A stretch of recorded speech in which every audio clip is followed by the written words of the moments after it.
प्रजनन प्रक्रियामा चाहिँ मद्दत गर्ने चाहिँ हर्मोनहरू हुन्छन् जुन चाहिँ हाम्रो मस्तिष्कमा एउटा एरियामा तयार हुन्छन्। अब हाम्रो युवा अवस्थातिर चाहिँ हामी जाँदाखेरि चाहिँ तिनीहरू तयार भइरहेका छन्। हाम्रो ब्रेनको हाइपोथालमस भन्ने पार्टमा माथिल्लो ब्रेनमा पैदा हुन्छन् अनि त्यसपछि तिनीहरूले चाहिँ फेरि कन्ट्रोलिङ अर्को अर्गान हाम्रो पिट्युटरी ग्ल्यान्ड भन्नेलाई कन्ट्रोल गरेर त्यहाँबाट अर्को किसिमको हर्मोन निस्किन्छन् कि त्यसपछि ती हर्मोनहरूले आएर अब हाम्रो चाहिँ युवा अवस्थामा जान लागेको छोरीहरूलाई छोराहरूलाई डिम्ब अण्डकोशलाई चाहिँ विकास गर्नलाई मद्दत गर्छन् र उनीहरूलाई चाहिँ प्रजनन पावरमा जानलाई शुक्रकीटहरूको विकास गराइदिन्छन्। अनि त्यहाँ पनि अब माथिबाट आएका हर्मोनहरूले फेरि अण्डकोशमा चाहिँ अर्कै किसिमको हर्मोन पैदा गर्छ तिनीहरूको माध्यमले। त्यसै टेस्टोस्टेरोन जुन पुरुषत्व चाहिँ हुने हर्मोनहरू टेस्टोस्टेरोन एन्ड्रोजेन ग्रुपका हर्मोनहरू तिनीहरूले चाहिँ नि पुरुषका अङ्गहरूमा र पुरुषलाई पुरुष बनाउनलाई जुन रौँहरूको विकास उनीहरूकोमा बढी विकास हुन्छ। त्यस्तै भोइसमा चाहिँ अलिकति हर्सनेस हुन्छ उनीहरूको अवस्थातिर आउँदाखेरि यी हर्मोनहरू चाहिँ अलिक बढी मात्रामा र स्पाइक जस्तो कि पल्स जस्तोमा चाहिँ सिक्रेट भइराख्छन् तिनीहरू चाहिँ तयार हुन्छन्। अनि यिनीहरूले चाहिँ प्रजनन अङ्गहरूलाई चाहिँ राम्रोसँग विकास गराउँछ। छोरी मान्छेहरूको हदमा चाहिँ फेरि अब युवा अवस्थामा जाँदाखेरि महिनावारी जुन हाम्रो चक्रमा जान्छ नि महिलाहरू त्यो चक्रमा जानलाई पनि हर्मोनहरूकै प्रभाव अघि भने जस्तै माथिबाट सेम किसिमका हर्मोनहरू हुन् माथि ब्रेनबाट सिक्रेट हुन्छन् अनि तिनीहरू आएर पिट्युटरी तल्लो ब्रेनमा आउँछन्। त्यो तल्लो ब्रेनले फेरि रेगुलेटरी हर्मोनहरू तपाईँको तल डिम्बाशयमा डिम्ब बनाउनलाई चाहिँ डिम्ब विकासलाई चाहिँ मद्दत गर्छ। डिम्ब विकासलाई चाहिँ फेरि नियमित महिनावारीलाई चाहिँ हर्मोनको अति नै ठुलो रोल छ छोरी मान्छेहरूमा। भनेपछि अनि डाक्टर साहब यो अब प्रजनन हर्मोनको एकदम धेरै ठुलो भूमिका रहेछ होइन महिला र पुरुष दुवैमा। अनि यसले चाहिँ जस्तो यो डिम्ब विकास हुने बेलामा छ नि त्यो एक्स र वाई क्रोमोजोमहरू हुन्छ नि त्यो निर्धारण गर्न पनि हर्मोनले कुनै रोल खेल्छ? एक्स र वाई क्रोमोजोम भनेको चाहिँ त हामी छोरी हो कि छोरा हो भनेको त हामी आमाको पेटमा नै हामी त्यो मैले त्यही सोध्न खोजेँ। जस्तै अब महिलाको होइन शरीरमा त्यो हर्मोन विकसित हुँदाखेरि उसले त्यो गर्भधारण गर्ने बेलामा अब छोरा हुन्छ कि छोरी हुन्छ भन्ने कुरामा पनि त्यो पुरुष अथवा महिलाको जुन हर्मोन छ नि त्यसले त्यो सुरुको अवस्थादेखि भूमिका चाहिँ खेल्छ कि खेल्दैन? सुरुको अवस्थामा त्यसको भूमिका केही पनि छैन हुँदैन किनभने यो चाहिँ पुरै हाम्रो चाहिँ जेनेटिक पार्ट हो। एक्स वाई भनेको जेनेटिक कम्पोनेन्ट हाम्रो चाहिँ वंशानुगत जस्तो कि एक्स किसिमको शुक्रकीट छ स्पर्म छ र एक्स किसिमको त छोरी मान्छेको अन्डा त एक्स नै हो। हामी छोरीहरू एक्स एक्स छोराहरू एक्स वाई लिएर जन्मिन्छौँ है। त्यो चाहिँ अब आमा बुबाको उसबाट जाने बन्ने हो कि त्यो गर्भधारण गर्ने बेलामा नै निर्धारण हुन्छ एक्स वाई छोरा हो कि छोरी हो तुरुन्तै फर्टिलाइजेसन भएको बेलामा नै त्यो निर्धारण हुन्छ। तर त्यसमा चाहिँ केले असर गर्छ भने यहाँले भन्नुभयो जस्तै हर्मोनहरूको भूमिका चाहिँ हुन्छ किनभने अब छोरीको रूपमा उनी विकास भइरहेकी छन् भने उनको शरीर चाहिँ अब हर्मोनहरूको अब त्यो जिनको अनुसारले हर्मोनहरू र त्यस्तै किसिमका अङ्गहरू चाहिँ विकास हुँदै जान्छन् छोरामा। त्यसै किसिमले अङ्गहरू विकास हुँदै जान्छ किनभने वाई क्रोमोजोम चाहिँ छोराको मेन आइडेन्टिटी हो एक्स चाहिँ छोरीको आइडेन्टिटी हो। त्यसो हुनाले दुईटा एक्स एक्स आमाको एक्स एक्स हुन्छ अनि आमाबाट उसले एउटा एक्स पाउँछ अनि बुवामा पनि एक्स वाई हुन्छ। बुवाको एक्स पायो भने चाहिँ त फेरि त्यो छोरी भयो। हजुरको छोरालाई जानलाई चाहिँ फेरि एक्स र वाई गयो भने त्यो छोरा भयो। त्यो बेलामा नै निर्धारण हुन्छ तर हर्मोनले चाहिँ त्यसलाई डेभलप गर्नलाई चाहिँ मद्दत गर्छ। अब यसमा त्यो हर्मोनको चाहिँ जस्तो अब हामी यो वयस्क मान्छेमा त त्यसले रोल खेल्छ अनि जस्तो शिशुको कति वर्षको उमेरदेखि अथवा कति महिनादेखि चाहिँ यो हर्मोनल डेभलपमेन्ट हुन थाल्छ? महिनाको त अब उसको शरीर कुन कुन अङ्ग भनिन्छ कि धेरै अङ्गहरू जस्तो मैले भने ब्रेनमा पनि हर्मोन पैदा हुन्छ, ब्रेनदेखि लिएर हाम्रो भित्री अङ्गहरू जस्तो भनौँ न प्याङ्क्रियास, थाइरोइड, प्याराथाइरोइड, अनि हाम्रा बोनहरू विकास गर्ने अङ्गहरू छन्, क्याल्सियम पैदा हुने, क्याल्सियम मेटाबोलिजम गर्ने प्याराथाइरोइड भन्छौँ। त्यस्तै किडनीमा पार्ट छन् जहाँ चाहिँ हर्मोनहरू एउटा हर्मोन अर्कोमा चाहिँ नि बदलिन्छ होइन। अब शरीरमा त यति धेरै के अरे रासायनिक प्रक्रियाहरू हुन्छ, त्यसमा चाहिँ यो तिनीहरूको चाहिँ अब म हर्मोनको एउटा म एक्जाम्पल दिन्छु है, केबाट हर्मोन बन्छ भनेर सोध्नुहोस् न। हर्मोन कसरी बन्छ भन्दाखेरि हामीले जुन खानपानमा युज गर्ने फ्याट छ, प्रोटिन छ, इत्यादिहरूबाट नै यस्ता हर्मोनहरू बन्ने हो कि भित्र शरीरमा ग्ल्यान्डमा गएर। अनि अब फ्याट हर्मोनबाट बन्ने हाम्रो स्टेरोइड हर्मोन मैले भने डिम्ब विकासलाई चाहिँ मूलत चाहिने चाहिँ डिम्बाशयले पैदा गर्ने हर्मोन चाहिँ फ्याटबाट बन्ने इस्ट्रोजन, प्रोजेस्टेरोन भन्ने चाहिँ यसले डिम्बलाई चाहिँ स्वस्थ राख्ने र हाम्रो महिनावारी चक्रलाई पनि नियमित राख्छ है। त्यस्तै छोरा मान्छेमा शुक्रपिण्डको विकास, अब उनीहरूको त्यसको लागि फेरि टेस्टोस्टेरोन त्यो पनि फ्याटबाट बन्ने हर्मोन हो। त्यसले गर्दाखेरि फ्याटको इन्टेक हामी चाहिँ भन्छौँ नि फ्याट धेरै खानु हुने, फ्याट नखायो भने त हाम्रो खानाको जुन कम्पोनेन्ट छ कार्बोहाइड्रेट चाहिँ 50% रफली 50%, 30% फ्याट, 20% प्रोटिन भनेर हामी भन्छौँ हो। ती मोलिकुलहरूबाट चाहिँ यी हर्मोनहरू अङ्गहरूले चाहिँ हाम्रा ग्ल्यान्डहरूले चाहिँ बनाउँछ। भनेपछि शरीरको प्रत्येक अङ्गको विकासमा चाहिँ हर्मोनले रोल खेल्दो रहेछ।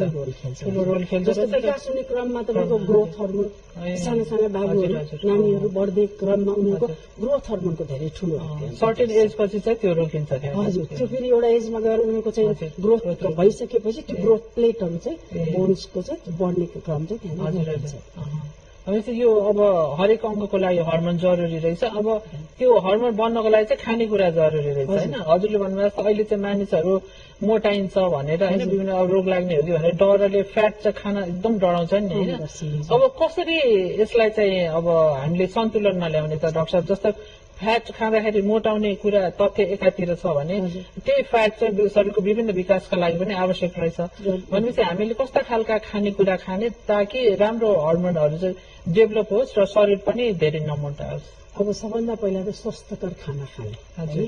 हामीले बजारमा किनेर खाने चिजहरू स्वस्थकर छन् कि छैन, तर अब त्यसमा चाहिँ हामीले जान्नुपर्ने कुरा चाहिँ मैले भने नि अब भात नखाउँ भन्छौँ है। अब चामल नै नखाए पनि त्यसको टाइपको अब कार्बोहाइड्रेट त त्यो पनि कार्बोहाइड्रेट हो। हामीलाई 50% कार्बोहाइड्रेट चाहिन्छ भने मैले भात खाउँ, गहुँ खाउँ, कोदो खाउँ, के अरे यो कुनै पनि कार्बोहाइड्रेट तत्त्व होइन, फापर खाउँ, यी सबै चिजहरूमा चाहिँ कार्बोहाइड्रेट हुन्छ। यिनीहरू मध्येबाट 50% हजुरले खानु पर्यो। शरीरको चाहिँ सन्तुलित आहार हुनको लागि। अनि 20% चाहिँ हजुरको प्रोटिन चाहियो। माछा मासु खाउँ, दही दुध खाउँ, अब गेडागुडी खाउँ, यी सब चिजमा चाहिँ हाम्रो प्रोटिन तत्त्व छ। प्रोटिन तत्त्व फेरि हाम्रो शरीरको चाहिँ मांसपेशीहरूलाई बनाउनलाई चाहिँ एकदम मद्दत गर्छ। त्यसैले जसले प्रोटिनको मात्रा कम लिइरहेको हुन्छ उसको चाहिँ अलि शरीर कमजोर हुँदै जाने पनि हुन्छ। त्यसैले आफ्नो खाना टोटलमा 30% चाहिँ हजुरले फ्याट पनि इन्क्लुड गर्नुपर्छ। जस्तो हामीले अब तरकारीहरू बनाउँछौँ, अब विदेशको खाना हाम्रो खानामा धेरै फरक छ।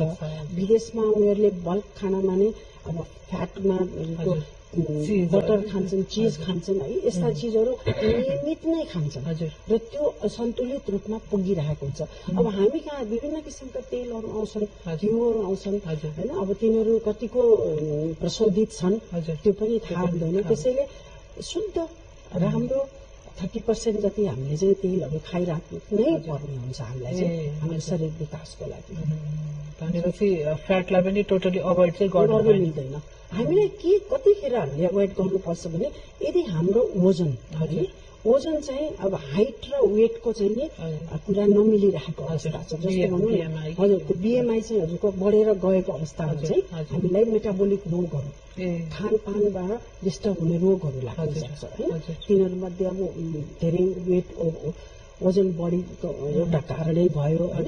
अर्को त्यसले निम्त्याउने सुगरलाई बढाइदिन्छ, ब्लडमा चाहिँ ग्लुकोजको मात्रा रहिराख्छ धेरै त्यो फेरि छुट्टै पाटो भयो त्यसलाई कसरी उपचार गर्ने भने त्यो छुट्टै पाटो भयो तर मान्छेले अब मोटाइन्छ भन्ने डरले फ्याटलाई चाहिँ टोटली अभोइड गर्न चाहिँ नहुने रहेछ हजुर हजुर अब यो एउटा स्वस्थ मानिसको शरीरमा होइन हर्मोनल ब्यालेन्स हुँदाखेरि त ऊ एकदमै स्वस्थ देखिन्छ तर हर्मोनल इम्ब्यालेन्स होइन हर्मोनको असन्तुलन भयो भने चाहिँ कस्ता खालका लक्षणहरू देखिन्छ यो एकदम राम्रो point भन्नुभयो हर्मोन्सहरू चाहिँ एकदम सन्तुलित रूपमा रहनुपर्ने हुन्छ हजुर त्यो चाहिने लेभलभन्दा तल गयो भने हामी हाइपोसिक्रेसन हजुर त्यो ग्ल्यान्डले काम नगरिरहेको अवस्था भनेर बुझ्छौँ जस्तो म एउटा इक्जाम्पल दिन्छु हजुरलाई यो इन्सुलिन प्रड्युस हुने हाम्रो प्याङ्क्रियास भन्ने ग्ल्यान्ड छ पेटभित्र है त्यसले इन्सुलिन कम पैदा गर्यो भने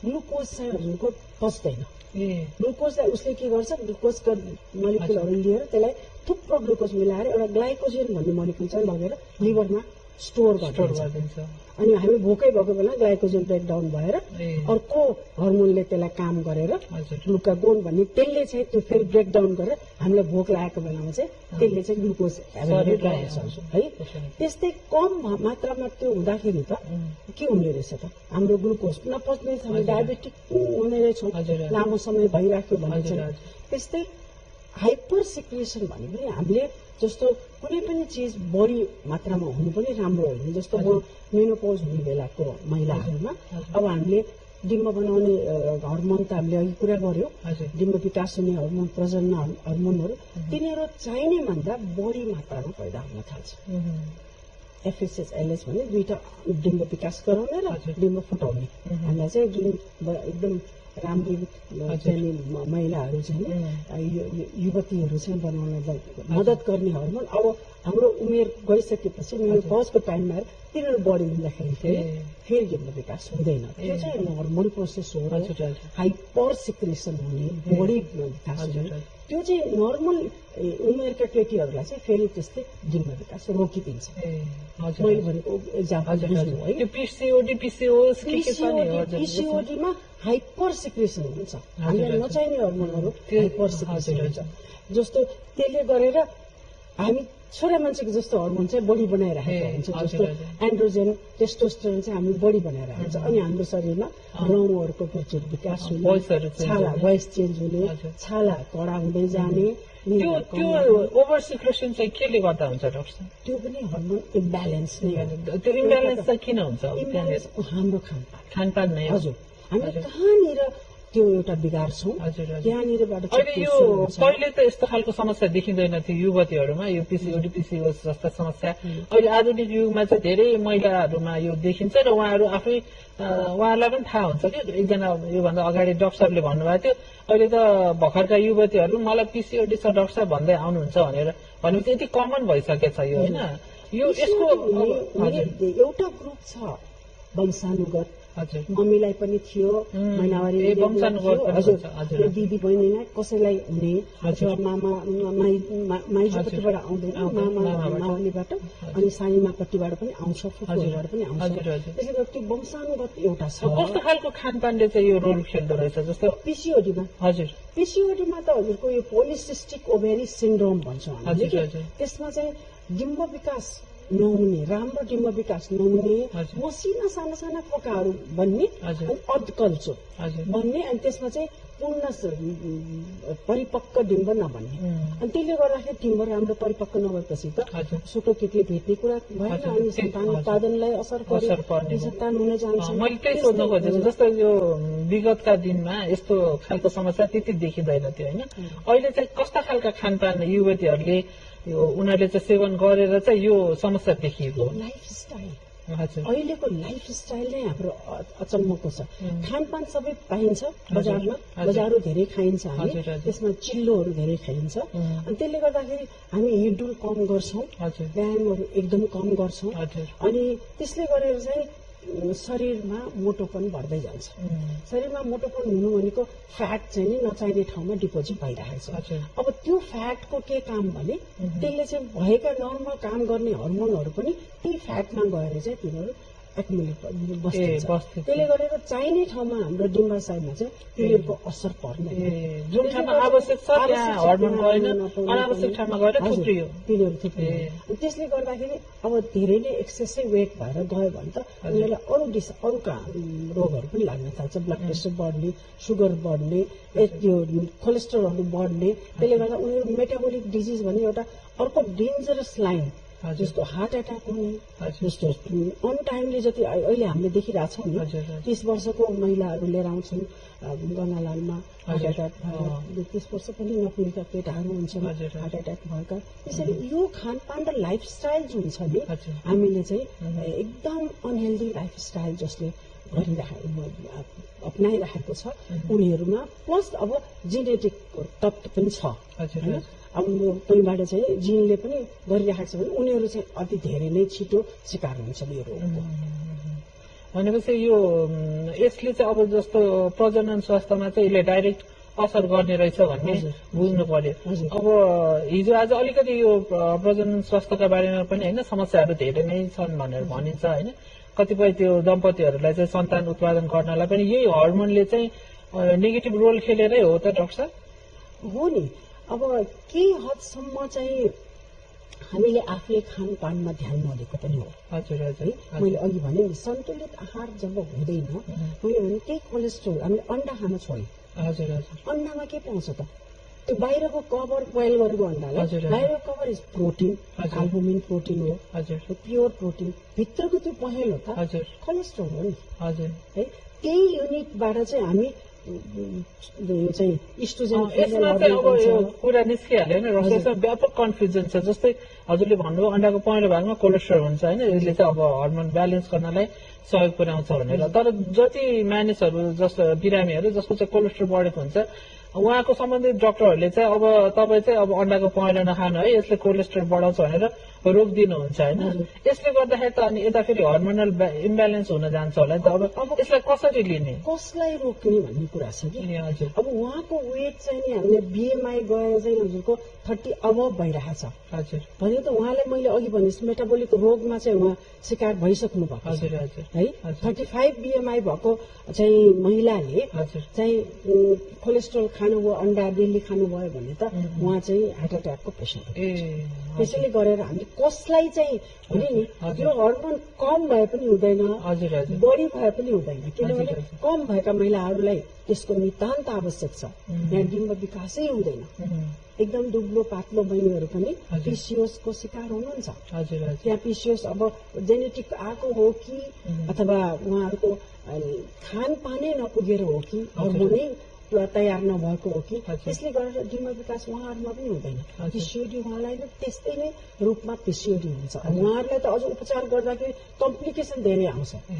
मैले त्यही सोध्न खोजिरहेको थिएँ। अब मुख्य कुरो त अब खानपान नै रहेछ होइन हर्मोनलाई ब्यालेन्स गर्नको लागि भने चाहिँ हजुरको क्लिनिकमा आउने बिरामीहरूलाई चाहिँ हजुरले कसरी उपचार गर्नुहुन्छ? खानपानमै जोड दिनुहुन्छ अथवा अरू कुनै हर्मोनल इन्जेक्सनहरू ल्याउनु पर्ने हुन्छ के हुन्छ? हाम्रो जुन प्रोटोकल छ त्यो प्रोटोकलमा चाहिँ नि त्यो बिएमआईहरूको असाध्यै ठुलो रोल छ कि जसको कम छ हामीसँग न्युट्रिसन स्पेसलिस्ट नै हुनुहुन्छ।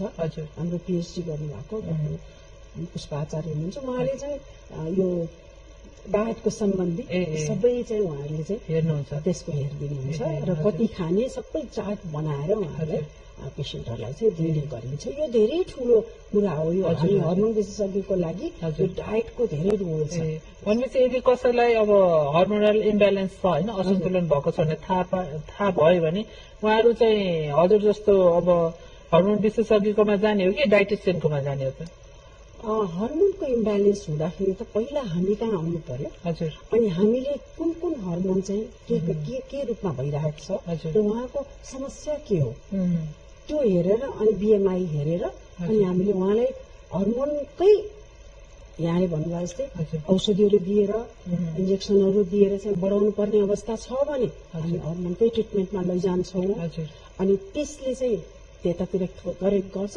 साइड बाई साइड यदि चाहिँ हामीले खानपानलाई पनि ठिक पार्नुपर्छ भने प्यारलली हामी चाहिँ डाइटिसियनको पनि कन्सल्ट गराएको छ। यो अब यो प्रजनन स्वास्थ्यको साथै यो हर्मोनले एकदमै भूमिका खेल्ने चाहिँ मलाई थाइराइड पनि हो जस्तो लाग्छ होइन। थाइराइडमा पनि यो धेरै मानिसलाई चाहिँ समस्या छ, कोही धेरै मोटाउने, कोही धेरै दुब्लाउने होइन। यसमा चाहिँ यो कस्तो खालको इम्ब्यालेन्सले चाहिँ थाइराइडलाई जन्म दिन्छ डाक्टर? थाइरोइड हर्मोन भनेको चाहिँ हाम्रो शरीरका सम्पूर्ण कोशिकाहरूलाई चाहिँ हजुर यो मेटाबोलिजम खानपानमा चाहिँ मद्दत गर्ने, त्यसको चाहिँ कार्बोहाइड्रेट, प्रोटिन, फ्याट मेटाबोलिजमहरूमा चाहिँ शरीर र त्यसको हरेक सेलको आफ्नो कामहरू, भित्री कामहरूमा पनि मद्दत गर्ने हर्मोन हो। अब त्यसको पनि हाइपोसिक्रेसन भयो भने हाइपोथाइरोइड, अहिले हामीले चाहिँ धेरै नुन प्रयोग गरिरहेको छ होइन। त्यसले गर्दाखेरि हामी अलिकति हाइपोसिक्रेसनतिर गइरहेको छ। त्यसले गर्दाखेरि सबैले चाहिँ थाइरोइडको हर्मोन लिइरहेको अवस्था छ। धेरै जसो हामी कहाँ आउनेहरू चाहिँ थाइरोइड भयो डाक्टर साहब भन्नुहुन्छ, के भयो थाइरोइड भनेको के हो, बढी भयो कि कम भयो त्यो त थाहा छैन मलाई त। त्यो 25 को खान्छु, 50 को खान्छु, अनि थाहा हुन्छ कि उहाँहरूलाई हाइपोथाइरोइड भइरहेको छ। हाइपोथाइरोइड फेरि अर्को समस्या हो कि त्यही थाइरोइड ग्ल्यान्ड हामी जुन घाँटीमा रहन्छ त्यो ग्ल्यान्डले चाहिँ अब बढी पैदा गरिरहेछ हर्मोनहरू, हाइपर सिक्रेसन भयो। अब त्यो थाइरोइड हर्मोनले चाहिँ मुटु कमाउँछ, हार्टमा पाल्पिटेसन धड्कन बढाइदिन्छ, निन्द्रा कम हुन्छ, दिशा छिटो छिटो लाग्छ, अनि शरीर दुब्लाउँदै जान्छ। है खाना छिटो पच्छ नि, छिटो पच्छ, भोक छिटो लाग्छ, तर तातो हिट एकदम बढी हुन्छ। जबकि हाइपोथाइरोइड जुन हुन्छन् उहाँहरूमा चाहिँ वेट अलि बढ्ने, अलि मन सुस्त भएर जाने, मनस्थिति धेरै सम्झना शक्ति कम हुँदै जाने, ओजन अझै बढ्ने, त्यसले पनि मुटुलाई चाहिँ कमजोर गर्छ। यसले ओभर एक्ट गराउँछ, त्यसको चाहिँ धड्कन बढाउँछ, उसले स्लो गराउँछ। दुवै चिज हाम्रो लागि राम्रो होइन। यो हेर्दाखेरि थाइरोइड यो प्रजनन स्वास्थ्यसँग नजोडेको जस्तो देखिए पनि यसको पनि पक्कै पनि भूमिका हुन्छ होला। कस्तो रिलेसन? हजुर, एकदम धेरै नै प्रब्लम छ। हाइपोथाइरोइडको चाहिँ धेरै नै प्रब्लम छ भनेदेखि चाहिँ उनीहरूलाई औषधि खुवाएर केही समयसम्म ठिक पारेर अनि उपचारमा लैजानु जरुरी छ। यो पनि प्रजनन स्वास्थ्यसँग चाहिँ जोडिएको छ एकदम। हस् डाक्टर साहब, यो अब हामीले आज जेनरल कुराहरू गर्यौँ होइन, खास हर्मोनको रोल के हो, कस्ता खालका हर्मोनहरूले चाहिँ शरीरमा असर गर्छ, विशेष गरी अब प्रजनन स्वास्थ्यमा कस्ता खालका असर गर्छ, यसमा खानपानको के भूमिका रहन्छ भन्ने बारेमा हामीले विशेष गरी आज फोकस गर्यो। जेनरल नलेज चाहिँ हाम्रो अब दर्शकहरूलाई भयो होला भन्ने म अपेक्षा गर्दछु। र यहाँसम्म आएर यो जुन यहाँले हर्मोनको बारेमा विभिन्न कुराहरू हामीलाई जानकारी दिनुभयो हाम्रो सञ्चार माध्यम मार्फत हाम्रा दर्शकहरूलाई, यसका लागि